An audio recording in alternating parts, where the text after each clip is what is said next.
Muy bien, muchas gracias. Agradezco mucho a la invitación al padre Gaspar y a todos los amigos del Instituto Juan Pablo II en México, la acogida y la escucha.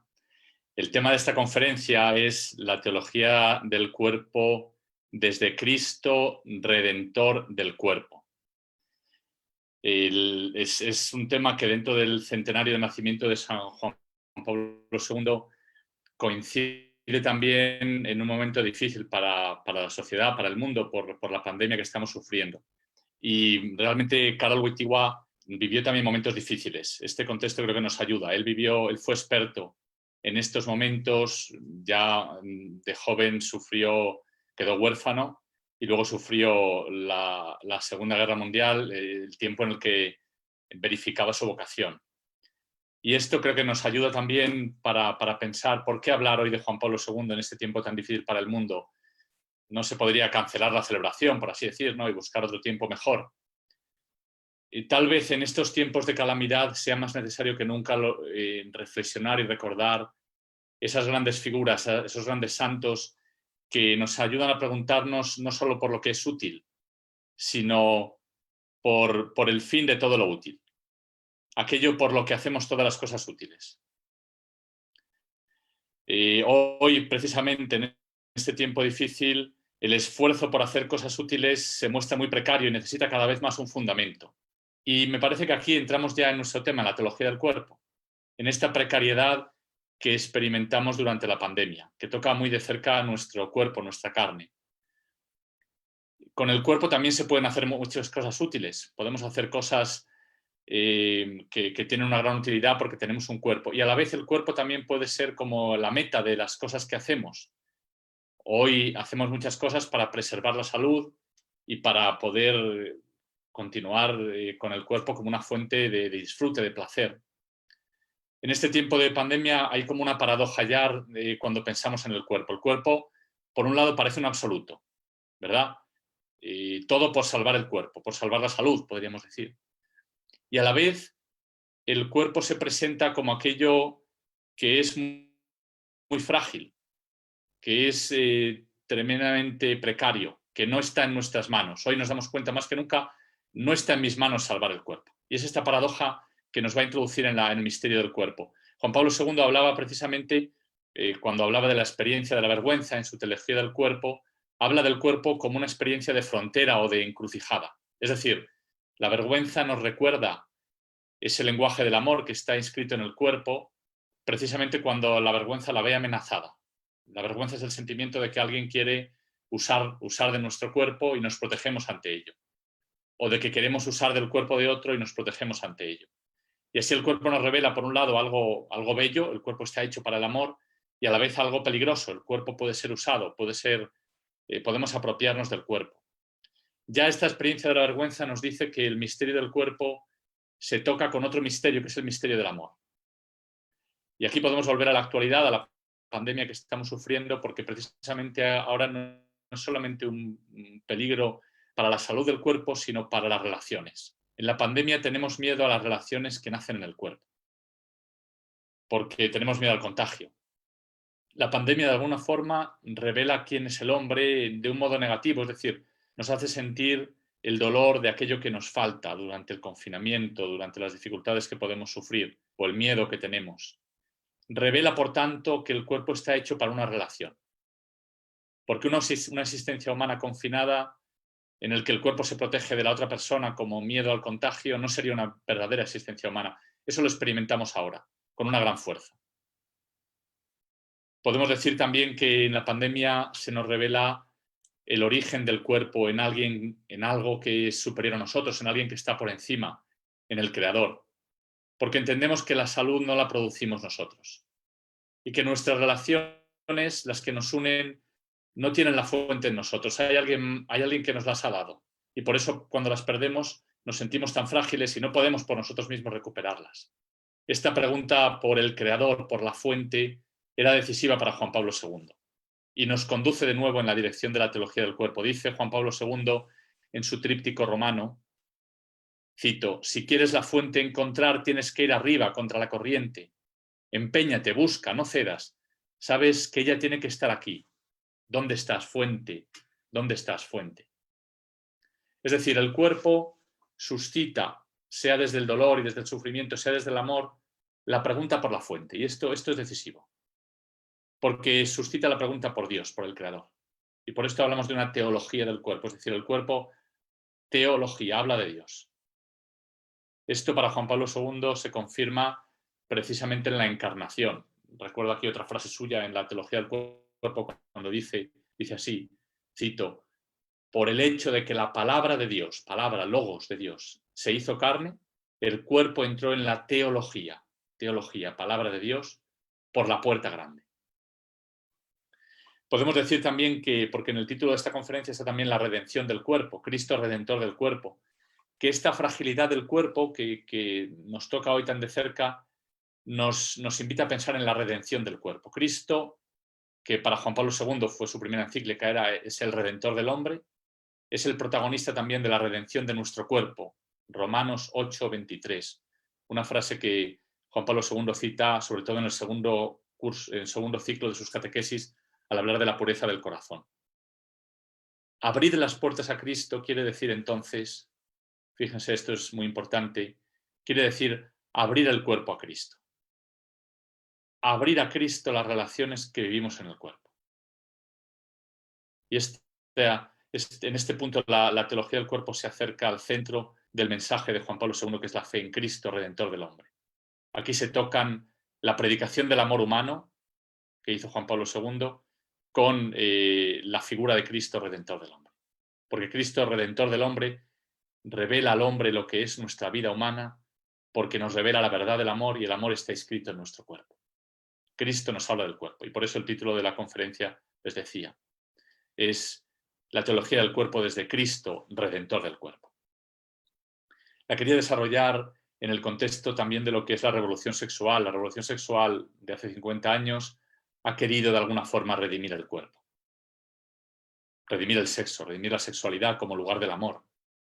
Recuerdo un poema de Pedro Salinas, mucho anterior a la revolución sexual, pero que nos puede evocar esto cuando dice en su obra Amor, la voz a ti de vida, dice, los besos que me das son siempre redenciones. Tú besas hacia arriba. Este verso podría representar lo que era la ansia de la revolución sexual, por lo menos en sus partes más nobles, que queda luego frustrada. Tal vez lo vemos ahora, 50 años después, no se ha conseguido la redención del cuerpo.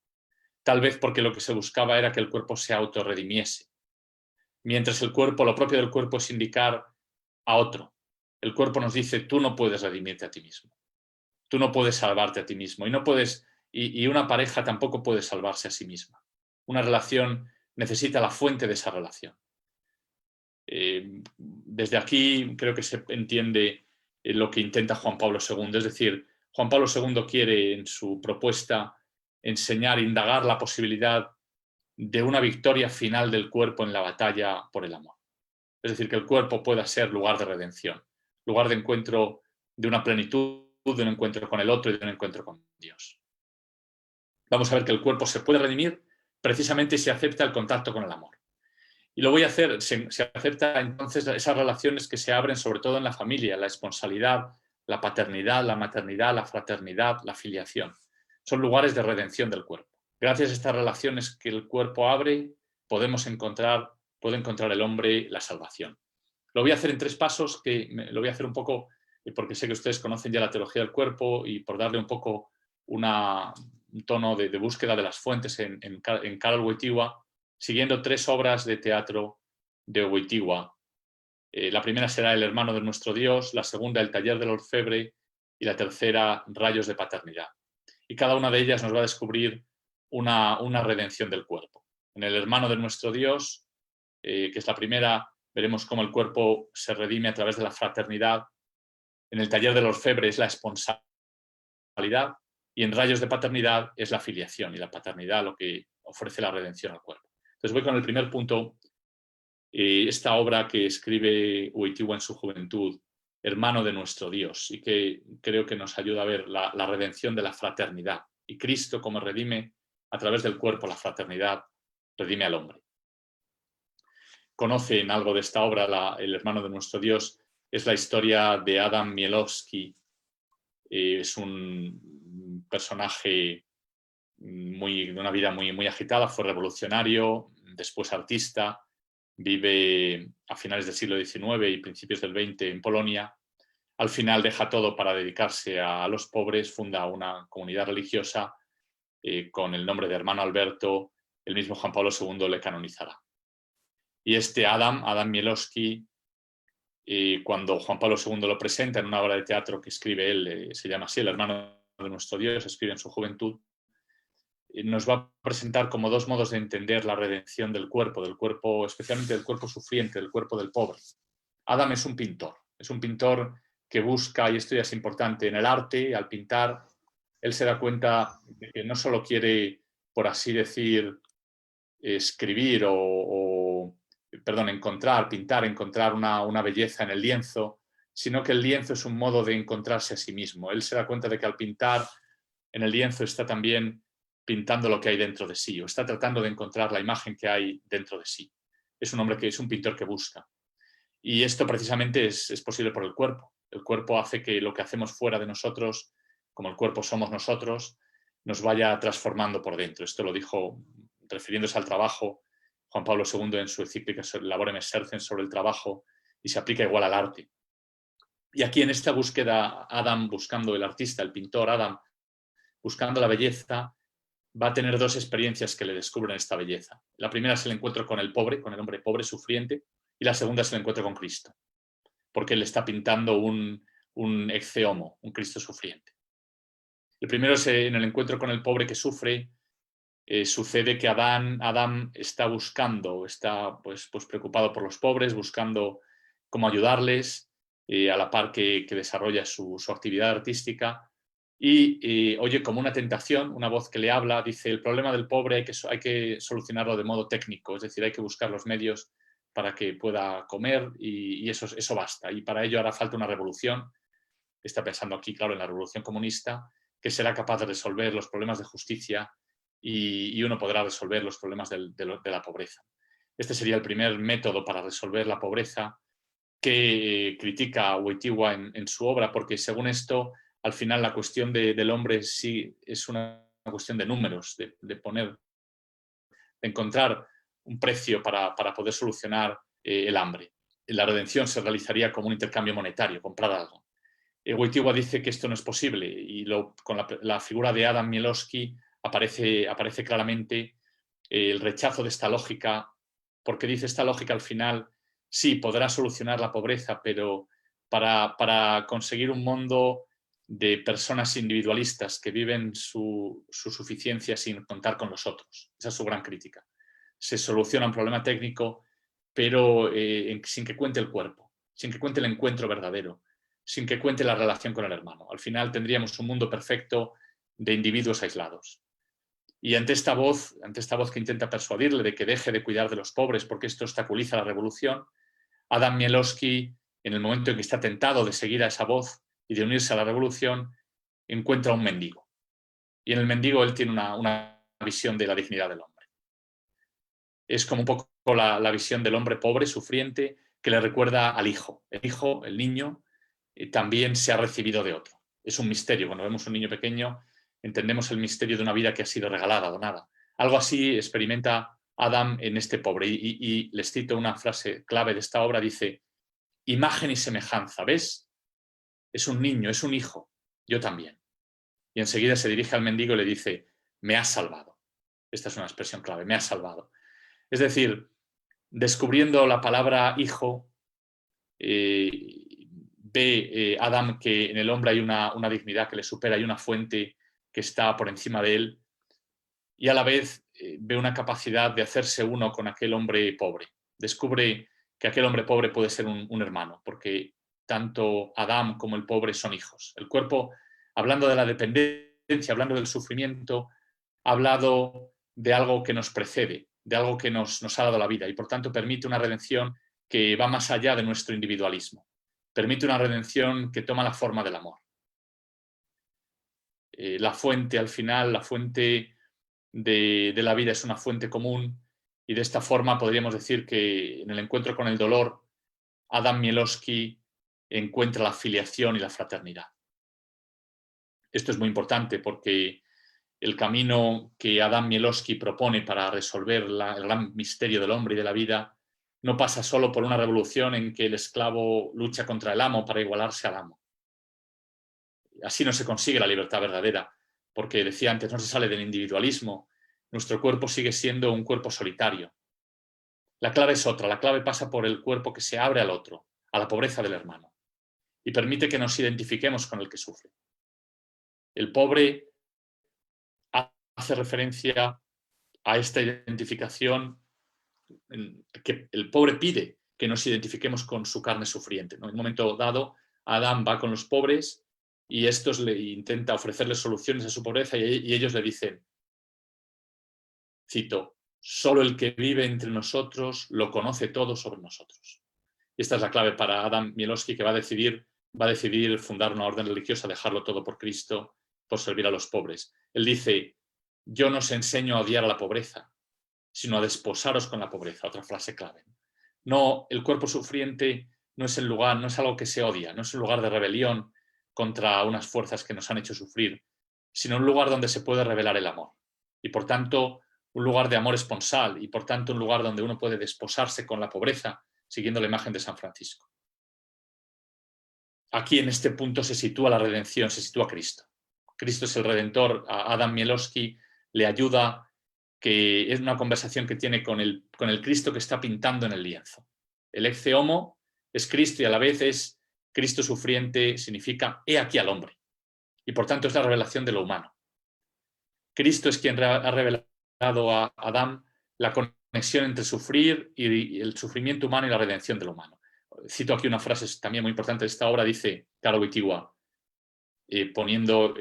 Adán se dirige al Cristo y le dice, has sufrido en cada uno de ellos, tienes un cansancio de muerte, te han agotado. Esto se llama caridad. Pero con todo esto tú te has mantenido hermoso, el más hermoso de los hijos de los hombres. Tal belleza no se volvió a repetir nunca. Oh, qué belleza, tan difícil, qué dura. Esta belleza se llama caridad.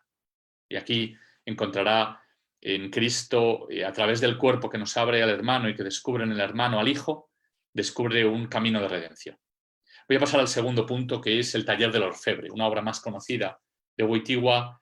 Y ahora aquí lo que se trata aquí es de redimir el amor conyugal.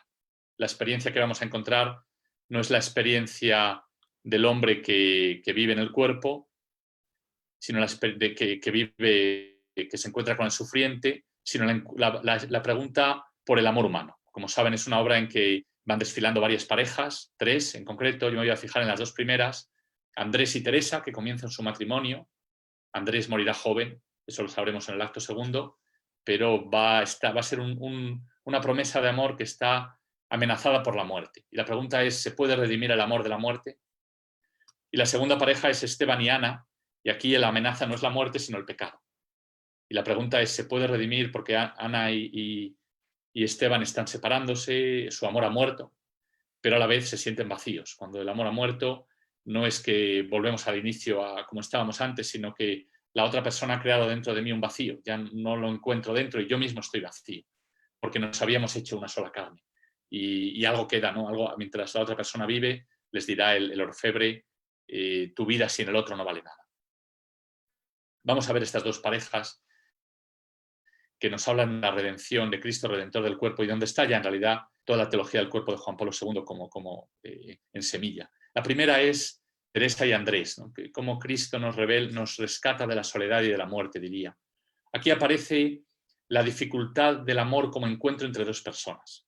El lenguaje del cuerpo, el lenguaje del hombre y de la mujer, el lenguaje de la diferencia sexual, no es fácil de descifrar. Nos presenta ante un enigma, un misterio, y en esta obra de teatro Wojtyła lo cuenta, esta dificultad de conexión y de unidad, a través de una escena en que ambos, Teresa y Andrés, cuando son jóvenes, todavía no se han declarado el uno al otro, van a la montaña y en una excursión allí, en la noche de las montañas polacas, cuando se están acercando ya, descendiendo de la montaña, escuchan un grito cuando van a acampar. No saben si es de hombre o de animal, no saben si ir a ayudar o no, gritan y ya no hay respuesta. Y entonces Teresa se pregunta, ¿es así la vida humana? ¿Solamente el hombre parece fuera de lugar en esta montaña tan armoniosa, al final, qué difícil es comunicarse, qué difícil es encontrarse, hacerse uno en el amor. ¿Hay alguien que puede descifrar el lenguaje del cuerpo, de la relación del hombre y de la mujer? La respuesta la va a dar el personaje del orfebre, es decir, aquel que hace las alianzas y al que van a encontrar estos dos personajes cuando van a casarse. Teresa y Andrés van allí a la tienda del orfebre y encuentran las alianzas que representan el amor fiel, el amor que dura. El orfebre, que es el Padre Dios, ha escrito allí en esas alianzas el peso de la vida humana. Es decir, la vida humana no se resuelve en la soledad, sino en la comunión.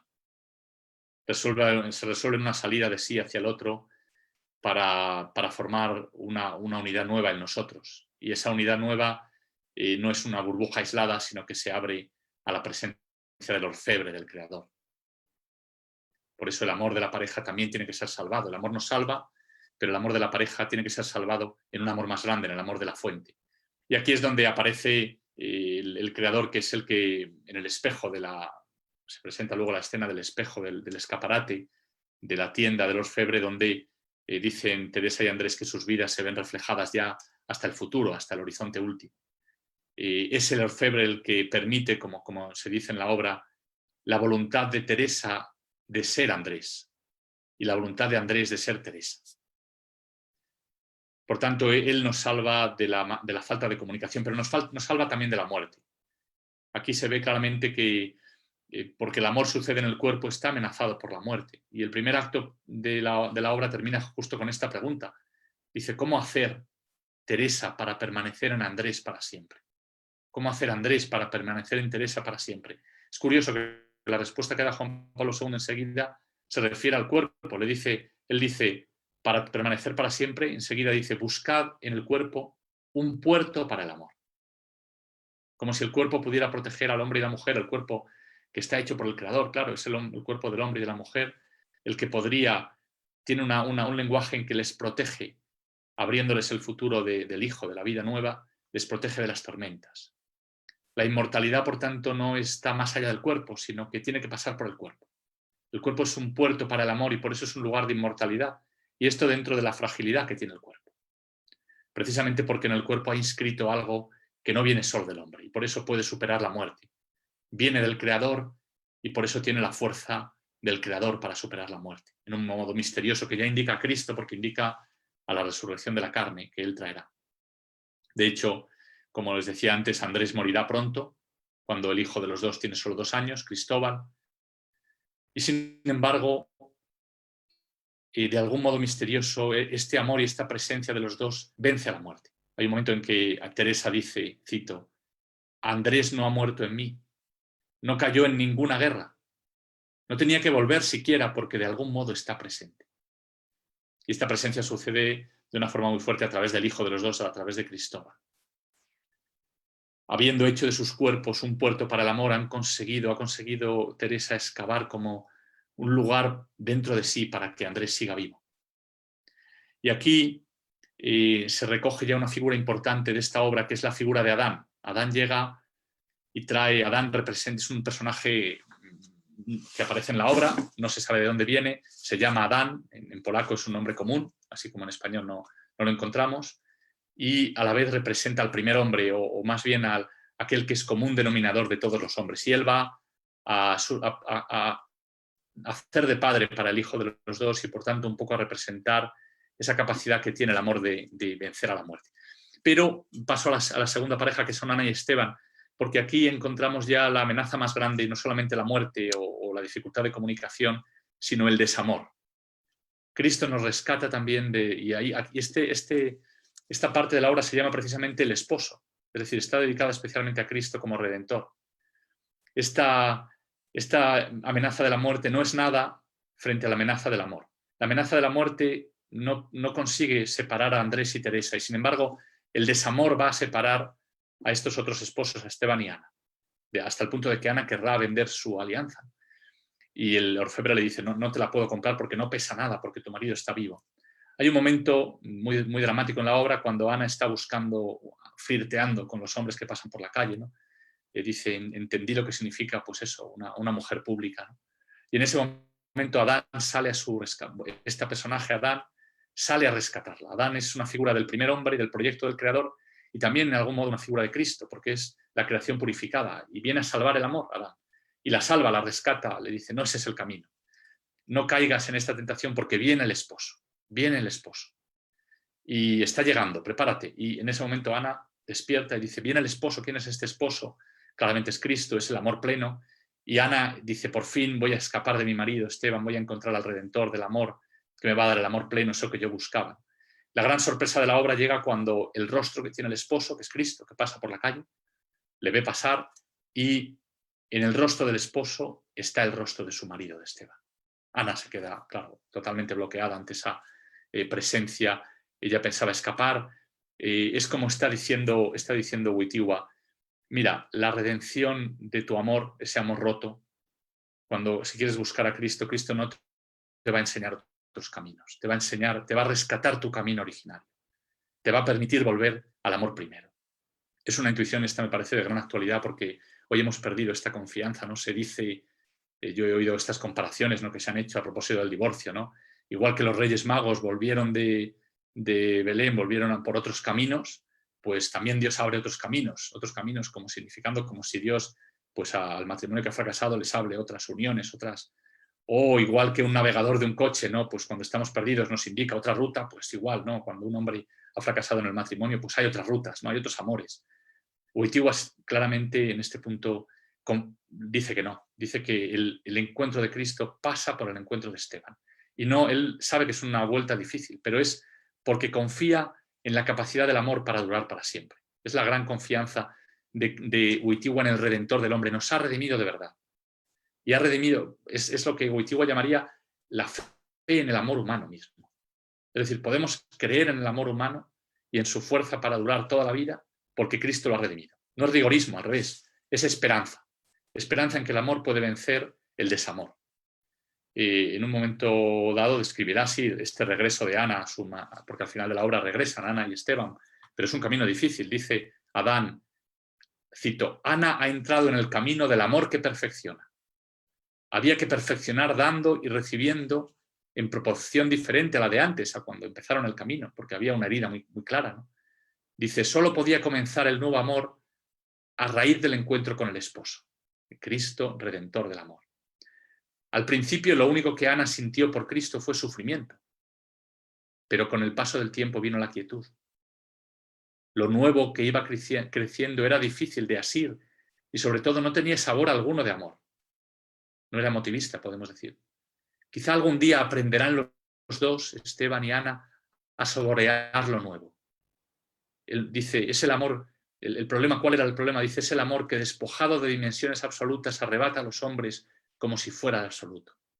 Se dejan llevar de la ilusión y no tratan de fundar su amor en el amor con mayúsculas, ¿no?, que sí posee la dimensión absoluta. Y por eso dice que un gran problema del amor no es tanto la fuerza del sentimiento, sino una falta de humildad. ¿Por qué una falta de humildad? Porque es una falta de referencia a la fuente. Termino este punto sobre el taller del orfebre diciendo que aquí aparecen Adán y Cristo como la clave de la redención. Es la figura de Adán la que rescata el amor de la falta de comunicación, de la muerte, del pecado, del desamor. Y este Adán es un poco ya la figura del esposo. Él aparece como indicando hacia el esposo, pero en un momento dado dice Wojtyła que Adán es el común denominador de humanidad y también el defensor y el juez. Es decir, este Adán representa ya a Cristo. Hay una última obra, brevemente quería también referirme a ella, sería la tercera que comento, Rayos de Paternidad. Aquí se trataría de redimir al Padre. Ha dicho Joseph Tischner, un filósofo, gran amigo de Juan Pablo II, que esta obra, Rayos de Paternidad o Irradiación de la Paternidad, tiene luego, está publicada también como un resumen en una obra que se llama Reflexiones sobre la Paternidad, que sería un resumen de esta obra más grande. Dice Tischner que se trata de una continuación del taller del orfebre, es decir, es como porque lo que allí termina con los hijos, aquí se ve el drama de la paternidad. Ahora se trata de redimir a Adán. Aquí Adán aparece verdaderamente como un hombre pecador. Aparece en las otras obras aparecía como un ejemplo, un modelo de humanidad, el proyecto del Creador. Aquí aparece como el hombre que ha renunciado a su misión paterna. Esto es muy interesante. El pecado de Adán no es un pecado de grandeza, de querer ser mucho, sino un pecado de apocamiento, de no querer estar a la altura del don de Dios. Es decir, es el pecado de quien piensa que Dios pide cosas demasiado grandes y dice, esto es demasiado grande para mí, Señor, yo no quiero ser padre. Esto de llevar la paternidad, llevar el destino de otros. A mí me basta, Señor, con una paternidad biológica, ¿vale? Pero no me pidas que tomes sobre mí el destino de otros. Y por tanto renunciar a la paternidad. Este es el miedo de vivir el cuerpo, en que el cuerpo es proyección del sujeto, del propio sujeto, pero ya no se abre más allá de sí, no se abre al otro, no se abre al creador. Adán intenta recuperar sobre la relación con su hija Mónica en esta obra, lo hace dando un paseo con el bosque y allí encuentra una fuente que representa el agua vivificante del bautismo. Representa al Padre, al origen del amor, y representa a Cristo, al Hijo que ha traído el bautismo y ha traído la redención. Es decir, Cristo nos ayuda a volver al Padre, Cristo nos ayuda a ser hijos otra vez para, desde el Padre, poder convertirnos en padres, desde el manantial poder dar amor. Esta es la clave de la obra. La reconciliación entre el Padre y el Hijo. Hay aquí una clave también para la teología del cuerpo en esta obra que luego reaparece en la teología del cuerpo, que es la reflexión sobre la palabra mío. Wojtyła habla de la palabra mío, de qué significa decir mío, mi padre, mi hijo, ¿no? Es sobre todo esta expresión. Dice que se distingue entre el mío aplicado a un objeto, ¿no? Puedo decir mi reloj, mi chaqueta, ¿no? Y hay una posesión. Y puedo decir mi hijo, mi madre, mi esposa, ¿no? Y en esta otra son acepciones muy distintas, ¿no? No digo mi chaqueta como digo mi hijo. La segunda acepción implica una reciprocidad. Puedo decir mi hijo porque a la vez acepto ser tu padre. Yo digo mío si tú puedes decir también mío, es decir, digo mío porque soy tuyo. Y esta es la diferencia entre la relación interpersonal, entre la disposición, el ser disponible al otro. Y aquí es donde entra también Cristo. Cristo es aquel, dice Wojtyła en la obra, cito, cuando habla ya de Cristo como el que va a redimir la paternidad, dice, el Hijo es siempre tuyo. Tú siempre, dice al Padre, a Dios, tú, Dios, siempre piensas mío acerca de tu Hijo.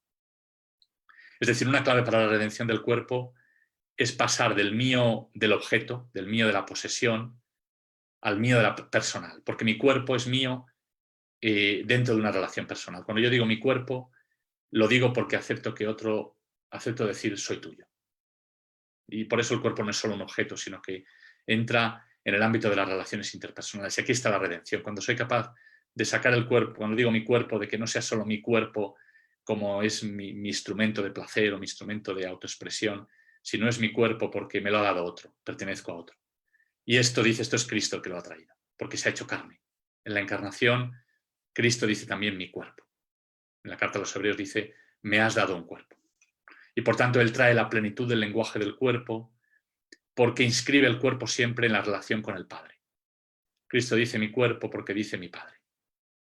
Mi Padre me lo ha dado todo, te doy gracias porque me has dado un cuerpo. Bueno, pues llego así a la conclusión, esta redención del amor, a Cristo Redentor del cuerpo a través de las relaciones, Cristo Redentor de la filiación, de la fraternidad, de la esponsalidad, de la paternidad.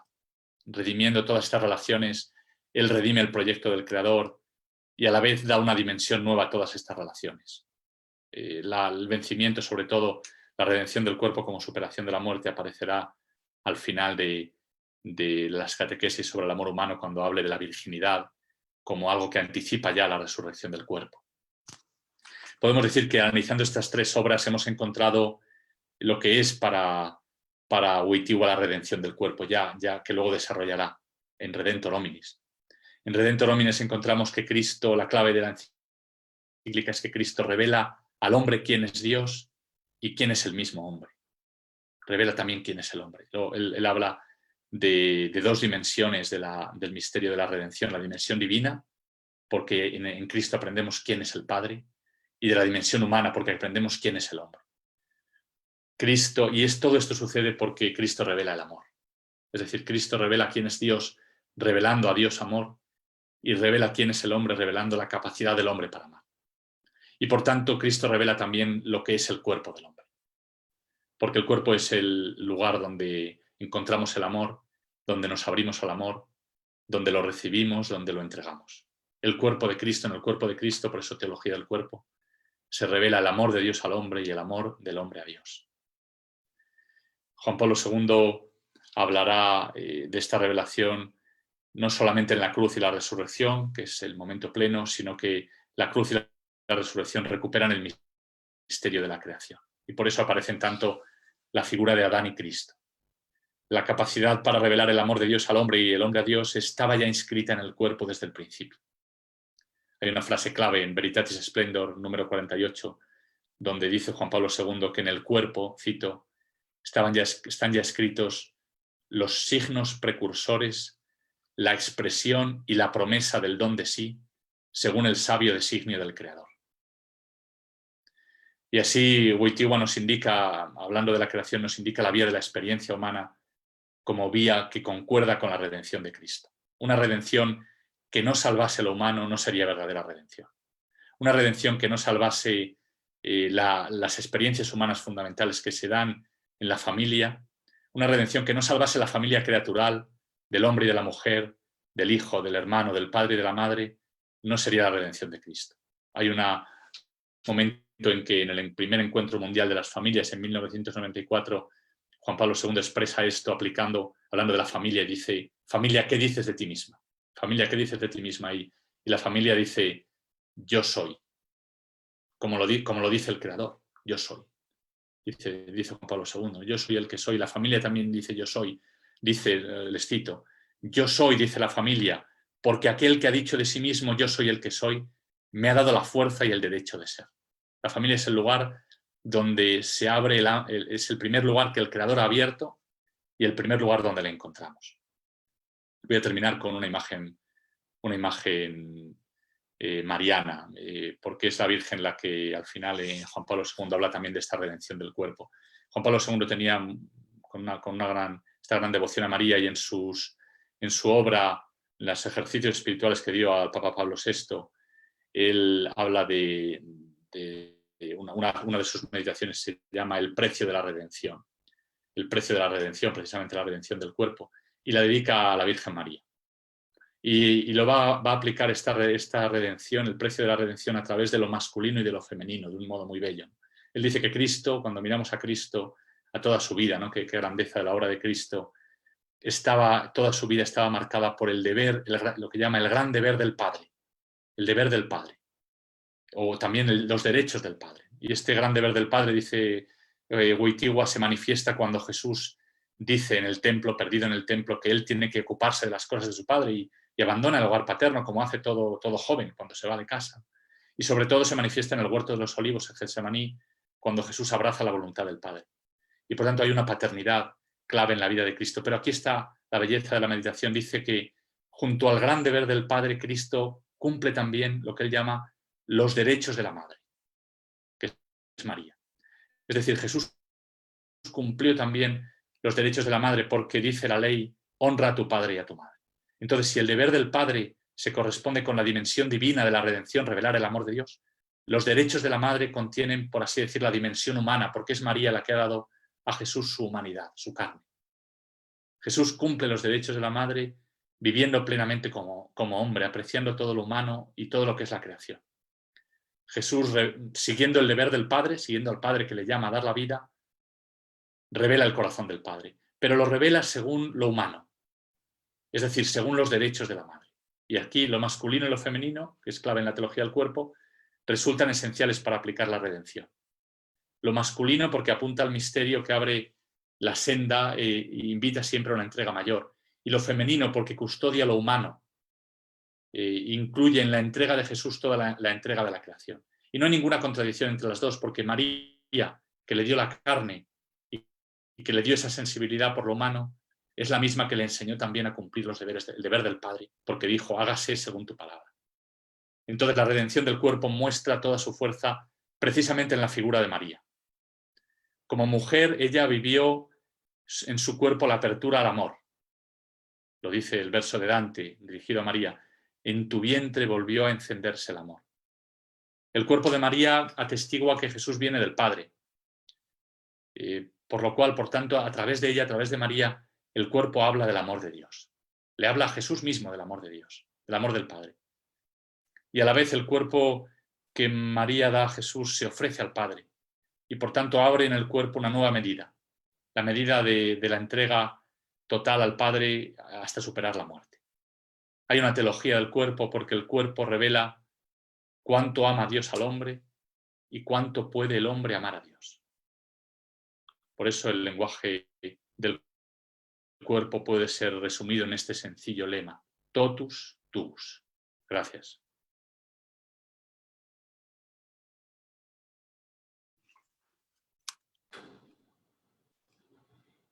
Muchas gracias, Padre Granados. Como siempre ha sido un gusto escuchar sus palabras, siempre son un bálsamo al corazón.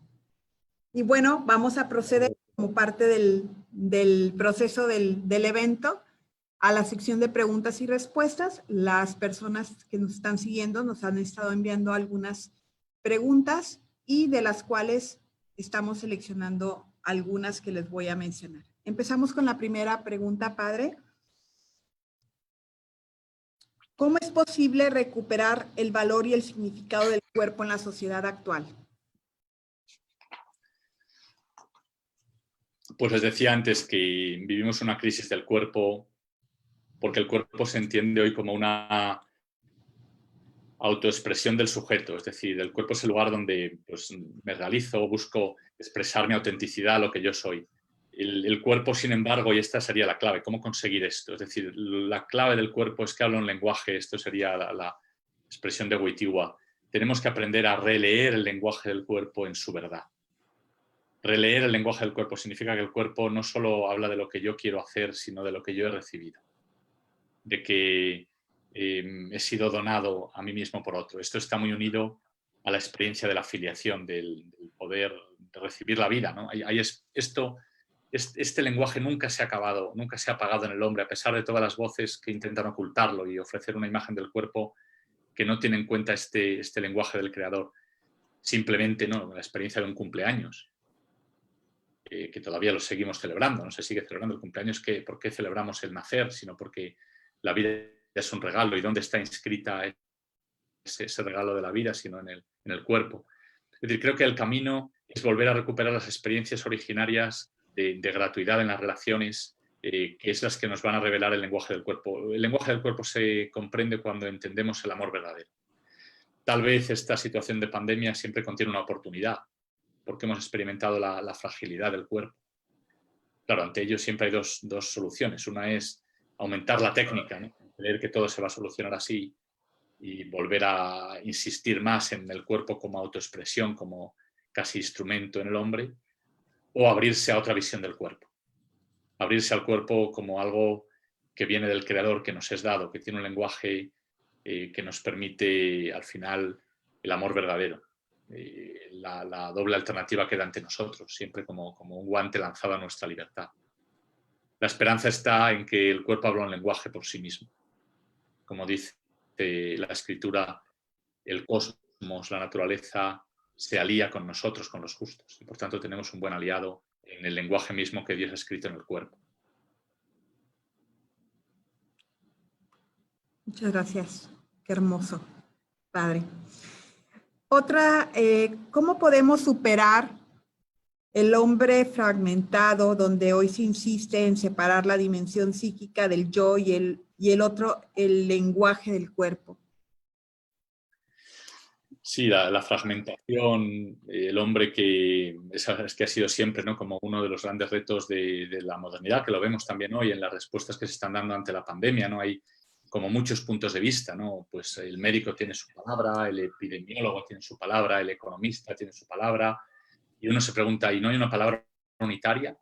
¿No podremos buscar, el político tiene la suya, ¿no? ¿Y cuál es la palabra unitaria? Se ha perdido un poco la visión unitaria del hombre. Hay una intuición en la encíclica de Benedicto XVI, Deus Caritas es, cuando él dice, el hombre que es cuerpo, es alma, ¿no?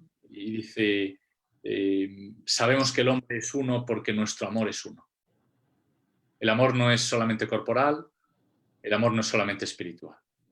Y quien tiene la experiencia de que el amor es uno, ese tiene la experiencia de la unidad del sujeto. Entonces, ahí es donde creo que está recuperando las experiencias, sobre todo la familia, porque la familia es el primer lugar de unidad entre la familia, claro, la familia auténtica, la familia genuina, la familia creatural, podemos decir, en que se da esa unidad del hombre con su naturaleza y con su creaturalidad.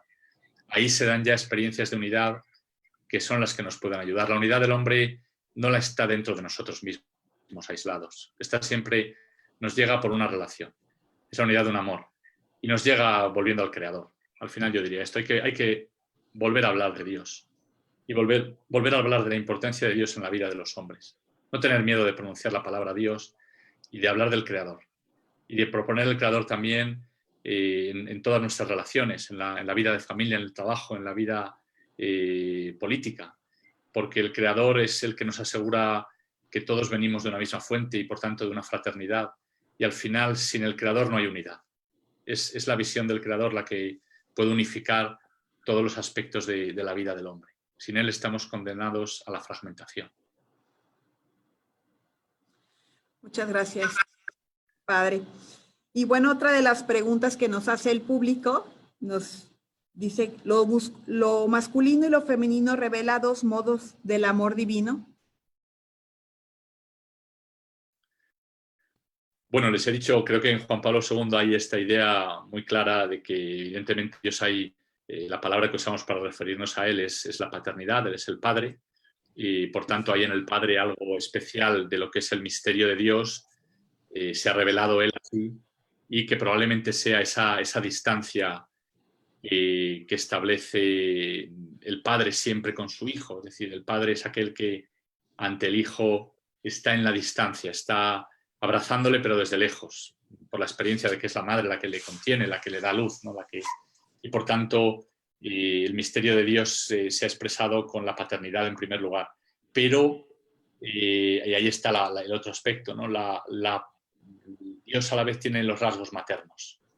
La maternidad, lo dice Juan Pablo II en las catequesis, cuando dice que el hombre y la mujer, dice, son como dos modos en que se encarna la soledad originaria del hombre ante Dios.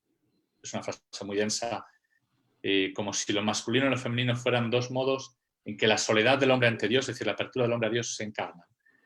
Como que la madre está diciendo la presencia cotidiana de Dios que nos abraza desde el principio y nos acompaña, y el padre, el hecho de que Dios esté siempre acogiéndonos desde lejos. Yo recuerdo aquí una anécdota del cardenal Caffarra que él contaba de niño, y que despertó un poco también su sentido de Dios y pues en la experiencia que él tuvo en su familia, en los tiempos que eran distintos de los nuestros, ¿no? Pero que representa algo universal. También él decía que cuando estaba en casa rezando el rosario, él veía como su madre rezaba el rosario pues haciendo muchas cosas en la casa, afanándose aquí y allí, ¿no? Y él pensaba, qué grande es Dios que mi madre puede rezarle en lo cotidiano, haciéndolas cada momento, ¿no? Y a la vez veía que su padre, que llegaba del trabajo, que para él era una persona muy importante, ¿no?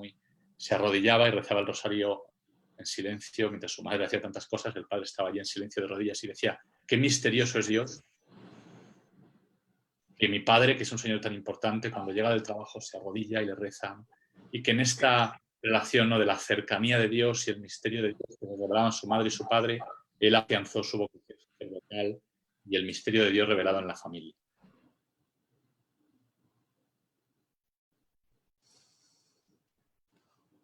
Wow. Muchas gracias, padre. Y bueno, ya como último nos preguntan, ¿cómo acompañar a las personas, matrimonios y familias desde sus situaciones particulares de desorientación, pero con intuiciones buenas hacia la plenitud del amor? Yo creo que aquí la clave es siempre pues, una pregunta por la pastoral familiar de la Iglesia, cómo la Iglesia acompaña en unas situaciones muchas veces dramáticas, en una sociedad que no permite vivir la verdad de la familia, gente que más que culpables son víctimas tantas veces de un tejido social que no ayuda. Y la pregunta grande, yo creo que ¿cómo respondió Juan Pablo II? Porque él no tuvo una sociedad más fácil que la nuestra, podemos decir. Él, ciertamente era una sociedad con más valores religiosos, pero estaban oprimidos por el comunismo, ¿no?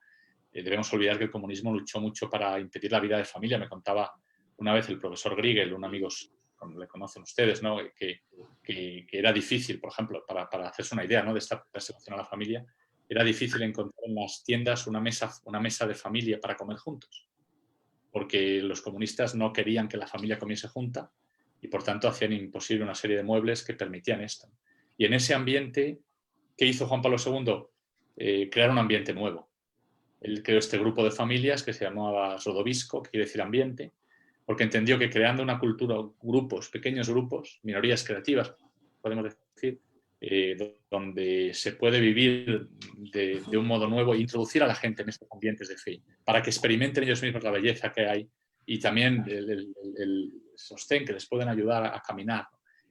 Y dentro de esos lugares, el mensaje de Juan Pablo II de Wojtyła es como una luz que ilumina esos lugares, ¿no? Como una verdad. No es palabra sola la palabra de Wojtyła, sino una palabra que se ha hecho ambiente, que se ha hecho relación, que se hace carne en la vida de las personas. Y, por tanto, es el mensaje, tenemos que enviar el mensaje, pero a la vez creando estos ambientes. Poco a poco, es un método lento de la evangelización, invitando de familia en familia a otras familias a entrar ahí y que ahí encuentren la vida que viene de la fuente, del manantial, ¿no? Como decía Wojtyła, ¿dónde estás, fuente? ¿Dónde estás, fuente? Pues hagamos lugares donde la fuente se haga presente y siga manando.